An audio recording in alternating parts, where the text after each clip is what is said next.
Luz de Maria, analyse sur le messager. Avenue, Marie très pure, conçue sans péché. Salutations, frères et sœurs catholiques. Avant de commencer, je vous demande humblement votre abonnement à la chaîne et votre aide pour diffuser ces vidéos, qui demandent beaucoup de temps de lecture et d'étude. Introduction, discerner ou suivre, le cas d'une voyante contemporaine. Dans le monde des révélations privées et de la mystique actuelle, plusieurs noms captent l'attention des fidèles. L'un des plus importants dans le monde hispanique est celui de Luz de Maria. Ses messages, prophéties et appels à la conversion ont résonné chez des milliers de personnes pendant plus de 15 ans. Suivant saint Paul, qui dans sa première lettre aux Thessaloniciens nous donne un principe directeur. Examinez tout, retenez ce qui est bon. Première lettre aux Thessaloniciens, chapitre 5, verset 21. Aujourd'hui, nous parlerons de cette prétendue voyante, qui est Luz de Maria. Que nous disent son histoire personnelle et publique. Première partie, le récit officiel et ses interrogations, entre le céleste et le terrestre.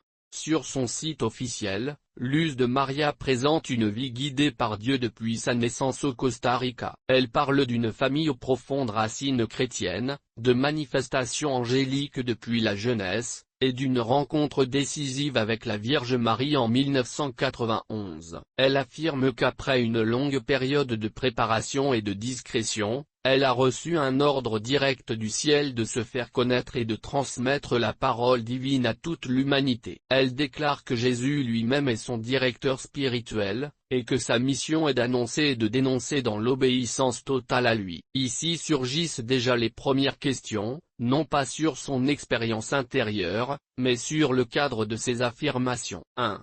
L'ordre céleste de se révéler. Dans l'histoire de l'Église, quand la Vierge Marie apparaît, elle instruit les voyants de porter le message à l'autorité ecclésiastique, que ce soit le pape ou l'évêque, par exemple à Fatima, à la Salette ou à Lourdes. La hiérarchie est le canal établi par le Christ. Il n'est pas courant, et on pourrait même dire inouï, qu'un ordre divin instruise un laïc de contourner ses pasteurs et de se proclamer canal public de révélation pour toute l'humanité. Cela offense les oreilles pieuses. 2. L'auto-exculpation anticipée. Dans la présentation de son site web, elle anticipe qu'elle souffrira de persécutions, de diffamation et de calomnie de la part de ceux qui n'acceptent pas ses messages. S'il est vrai que tout prophète peut être rejeté, cette déclaration préalable crée un cercle fermé de validation. Toute critique ou tout doute sera présenté, à l'avance, comme un accomplissement de la prophétie, par conséquent, comme une preuve indirecte de son authenticité. C'est une stratégie rhétorique qui entrave l'examen objectif.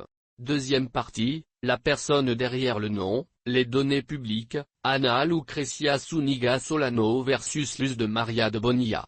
Laissons le récit spirituel et tournons-nous vers les données civiles, publiques et vérifiables. La personne connue sous le nom de Luz de Maria est née le 19 novembre 1957 au Costa Rica. Son nom légal complet est Ana Lucrecia del Rescate Zuniga Solano. Les registres du Tribunal suprême des élections du Costa Rica nous permettent de retracer ses domiciles enregistrés. Initialement, elle apparaît enregistrée à Cartago. Cependant, dans des registres plus récents, son domicile figure à Curitiba, un canton de la région métropolitaine de San José. Son lien avec Cartago n'était pas seulement résidentiel. Selon le numéro 63 du 1er avril 2008 de la Gasta, journal officiel de l'État costaricien, qui publie les actes établis par la loi, le 13 mars 2008, Ana Lucrecia Zuniga Solano a constitué une société anonyme domiciliée à Cartago, où elle apparaît comme présidente avec les pouvoirs de fonder de pouvoir avec autorité générale sans limite pour gérer des sommes d'argent. La vie civile est légitime, bien sûr, mais là encore, cela contraste avec l'image d'une voyante en extase constante, détachée des choses matérielles. Concernant sa vie familiale, les registres montrent un tableau particulier. Elle a eu 3 enfants, 2 nés alors qu'elle était célibataire et avant son premier mariage, 1979 et 1980, et un 3e né pendant son premier mariage, en 1987. Cependant, Tous les trois portent le nom de famille de celui qui allait devenir son second mari. Quant à sa situation matrimoniale, on note un premier mariage en 1982 qui s'est terminé par un divorce en 1996. Et un second mariage en 2008, qui s'est également terminé par un divorce en 2013. Jusqu'ici, les faits documentés. La vie personnelle, avec ses complexités, relève de la conscience individuelle et de la miséricorde divine. Cependant, l'analyse de crédibilité exige de se demander, y a-t-il transparence et cohérence narrative? La biographie officielle actuelle parle d'une mère de 8 enfants et d'un mariage de plusieurs décennies. Les registres civils, comme nous l'avons vu, présentent une réalité matériellement différente à plusieurs égards. Troisième partie, le changement de nom.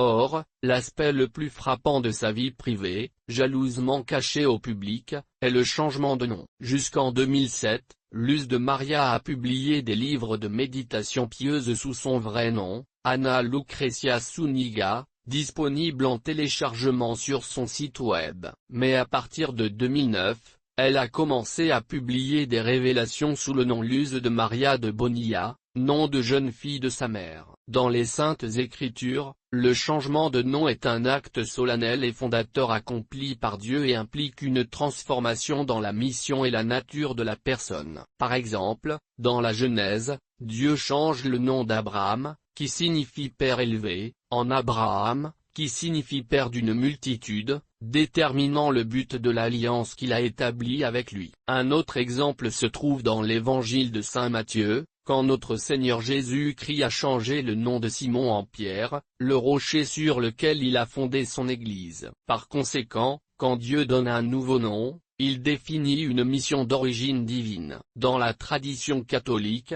seuls les religieux adoptent un nom différent de celui reçu au baptême. Un laïc qui adopte, de sa propre décision, un nouveau nom spirituel, et d'une charge symbolique aussi puissante que Luz de Maria Lumière de Marie, suggérant être la porteuse de la lumière de la Mère de Dieu, sans preuve qu'une autorité divine le lui ait conférée dans une révélation vérifiable, est quelque chose qui doit être examiné. Où est cette théophanie nominative? Cela ne figure pas parmi ces messages publiés. Par conséquent, ce changement semble être davantage une décision personnelle ou une pure stratégie de marketing spirituel pour montrer un avant et un après. L'auteur de livret de piété disparaît, et la voyante globale naît. La question est inévitable.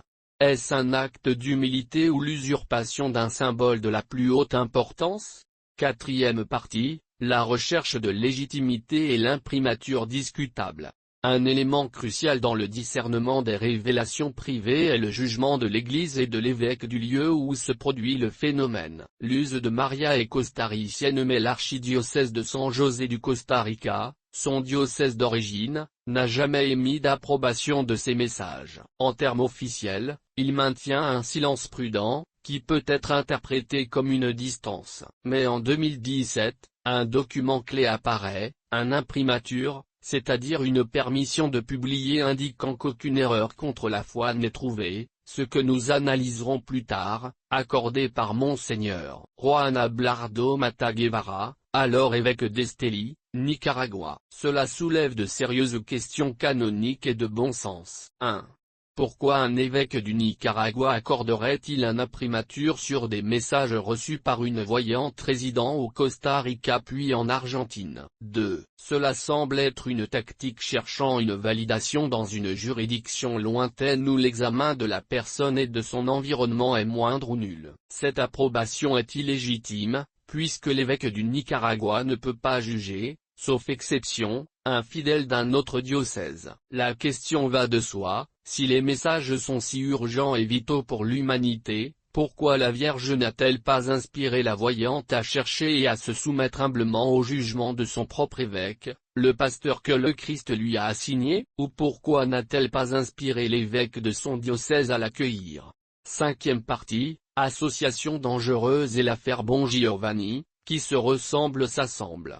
Bien que ce point ait été traité de nombreuses fois sur d'autres chaînes YouTube, il est important de s'en souvenir car il complète le tableau négatif concernant la prétendue voyante. En 2015, Luz de Maria a participé à une conférence publique aux côtés de Giorgio Bongiovanni, un Italien connu comme le stigmatisé de Fatima. Bongiovanni est un hérétique pertinace et sa doctrine est un syncrétisme de catholicisme, d'ufologie et de New Age. Il nie des dogmes centraux, comme la divinité du Christ ou la réalité de la résurrection corporelle, et promeut l'idée de frères extraterrestres comme sauveurs. Or, qu'une voyante catholique, qui dit recevoir des messages de Jésus et Marie, s'associe et partage une plateforme avec un tel personnage est, pour le moins, déconcertant. Est-ce que la Vierge, toujours jalouse de l'orthodoxie de son fils, ne l'a pas averti du danger de cette association dans l'un des centaines de messages qu'elle lui a délivrés? La Vierge serait une mauvaise mère qui laisse sa fille à la dérive dans des relations dangereuses. Enfin, il est important de clarifier que ces affirmations ne prouvent rien sur la véracité de ces messages,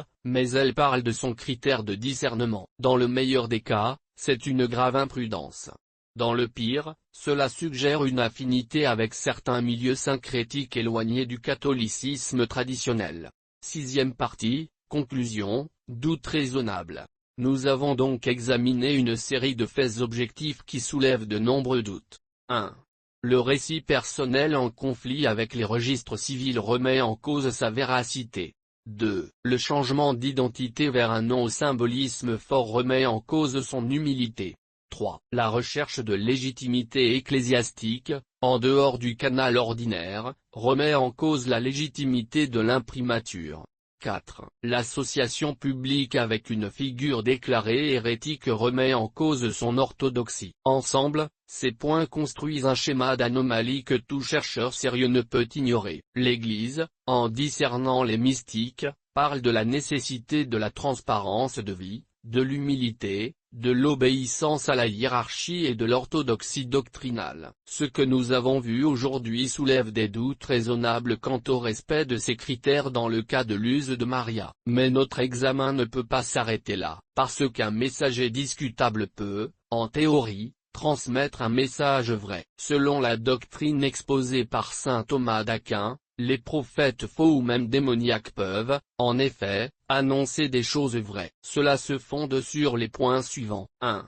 Nature de la connaissance supérieure des démons. Les démons, par leur nature intellectuellement supérieure à l'humaine, peuvent connaître certaines réalités qui transcendent la connaissance humaine naturelle. Par conséquent, ils peuvent révéler des vérités aux hommes. Question 172, article 5. 2. Mélange de vérité et de fausseté. Saint Thomas argue que, de même qu'il n'y a rien de totalement dépourvu de bien, il n'y a pas non plus de connaissances totalement fausses sans quelque mélange de vérité. Les démons peuvent inclure des vérités dans leurs enseignements pour rendre leur tromperie acceptable. Un exemple clair est Balaam, Nombre, chapitre 24, verset 17, qui, étant un prophète au service de démons, annonça la venue du Christ. Question 172, article 6. 3. L'usage divin d'instruments imparfaits. Dieu peut utiliser même les méchants pour ses desseins providentiels. Ainsi, il permet que des prophètes démoniaques annoncent des vérités, soit pour donner plus de crédibilité à la vérité par le témoignage des ennemis,